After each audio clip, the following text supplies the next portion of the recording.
ma arvan, et telet on oluliselt üle müstifitseeritud, see on nii äge. Praegusel hetkel on kõige ägedam online.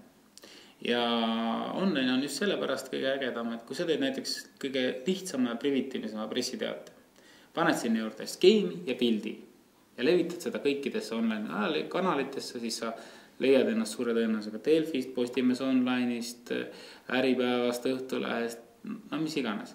Ja kui sa mõtled inimeste peale, nende tööharjumuste peale, kes eriti veel, kes suitsu ei tee ja kes kohvi ei joo, siis nad istuvad oma kontori laua taga ja nendel on iga päev vähemalt tund või 1,5 aega, kus päeva peale kokku, eks ole, kus nad surfavad, vaatama, et mis toimub. Sa jõuad meeletu hulga ja eriti just nende jõukamate inimesteni. Telet tegelikult, muidugi vaatatakse, et uudiseid ikka vaadatakse, sellega ma olen nõus, aga samas ma arvan, et see on viuh ja läinud. Aga näiteks online uudiste puhul see võib-olla ripub päev otsa üleval. Inimesed käivad mitmel ajal, et kui ma juhuslikult täna AK-d ei näinud, siis oligi kogu sinu sõnum minu jaoks nagu ära lõigatud.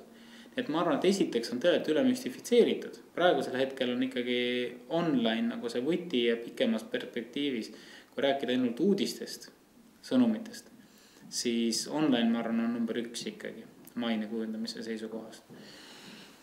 Ja number 2 on võib-olla siis tele ja raadio ja trükipress ja võib-olla kõik koos, sellepärast, et see sõltub ikkagi ka väga palju sellest, mida sa müüd.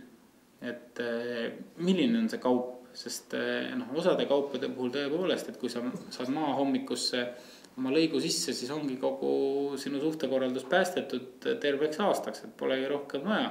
Mul on mitmeid näiteid siin, kus ühest pisikesest PR-teost on piisanud, et kui sul on 10 mõjukat inimest, kes võivad kõik su kaubad maha müüa ja nendest 4 või 5 seda nägid seda lõiku ja nad tulid sinu peale ja nad said sul sabast kinni, et sa ei olnud konkurentidele ennast maha müünud, siis võib-olla on äri tehtud. Et tegelikult alati seda massi võib-olla polegi vaja, aga massi on vaja juhul, kui sa tahad saavutada ütleme sellist massimüüki, et näiteks, et kui sa oled kaubanduskett või kui sa müüd piima või õlut või, siis sa lihtsalt vajad pidevat süsteemset järjepidevat tööd.